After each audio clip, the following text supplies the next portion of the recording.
Akan beralih ke sektor finansial. Kalau menurut Mas Yaki sendiri untuk saham-saham dari sektor perbankan ya khususnya perbankan big caps menjelang akhir tahun akan seperti apa? Apakah memang masih akan tetap menarik? Lalu juga adalah ini momen yang tepat artinya untuk buy dan kalau dilihat secara valuasi untuk dari saham perbankan big cap saat ini sebetulnya apakah sudah tinggi atau masih akan ada peluang lebih tinggi lagi sehingga sekarang adalah momen yang tepat untuk buy? Ya, sebenarnya kalau dari saham Big Cap sendiri sebenarnya, kenaikannya sudah cukup besar ya. Seperti BCA sudah menyentuh level 9.000 dan Mandiri sudah 10.000-an. Cuman kalau kita lihat dari, pola chartnya BCA harusnya masih bisa lebih di atas 9.000 ya. Kalau memang BCA mampu bertahan di atas 9.200 sampai 9.275, potensi untuk mencapai ke level seperti Mandiri di 10.000-an itu sangat mungkin ya. Karena memang, akumulasi BCA dalam 2 hari terakhir kemarin itu cukup bagus dari foreign flow-nya.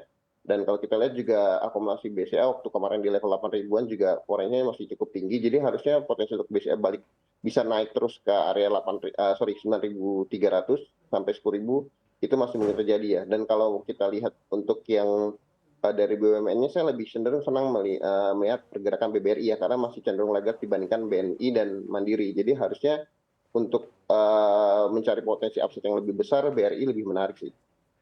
Baik, Mas Yaki, lalu kalau menurut pandangan dari Mas Yaki sendiri sebetulnya sektor dan saham mana saja yang paling menarik begitu ya di tengah window dressing saat ini?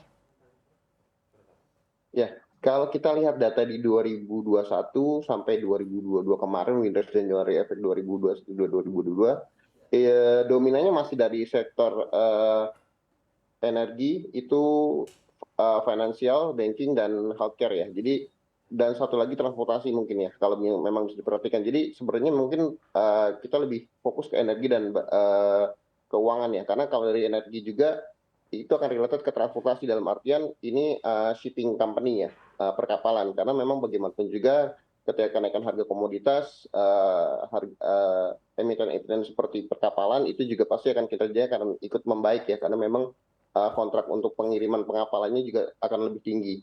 Jadi ketiga sektor ini sebenarnya bisa diperhatikan ya. Healthcare sendiri masih bisa diperhatikan karena memang perkembangannya ini di setiap awal tahun pasti akan lebih baik. Dan kalau kita lihat di 2022 sendiri kan memang low base dari 2021, high base-nya 2022 mereka kinerjanya koreksi, ada potensi kalau memang mulai rebound lagi ya healthcare masih cukup menarik sih untuk ikut window dressing dan January effect.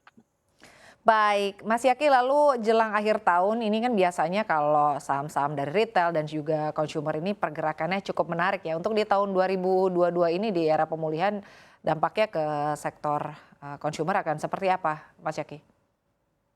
Ya, kalau dari berita terakhir tentang kenaikan UMP juga sebenarnya ini bisa menjadi katalis positif ya untuk emiten retail dan consumer good ya. Karena kenaikan UMP yang direncananya awal itu sekitar 10% harusnya bisa menaikkan daya beli masyarakat itu sendiri. Sehingga ini jadi kata positif buat emiten retail dan consumer good. Emiten retail bisa kita lihat beberapa seperti Ace, juga SSG-nya udah mulai positif. Jadi harusnya ini menjadi kata positif dan kalau kita lihat kenaikan UMP harusnya kita bisa perhatikan saham RAS karena memang segmen mereka lebih di low end ya segmennya. Atau kita bisa lihat juga ERA ya karena siklus ERA sendiri harganya udah laggard banyak. Dan kalau kita lihat juga siklus dari pergantian habit dari pergantian gadget orang Indonesia itu adalah terakhir itu awal-awal pandemi waktu untuk WFH. Jadi harusnya 2 tahun 3 tahun ada potensi dengan kenaikan UMP juga potensi pergantian gadget itu membaik ya. Jadi harusnya emiten-emiten itu juga cukup diuntungkan. Untuk consumer goods sendiri lebih diuntungkan juga karena memang daya belinya udah mulai membaik ya. Jadi pola konsumsinya juga udah lebih baik sih.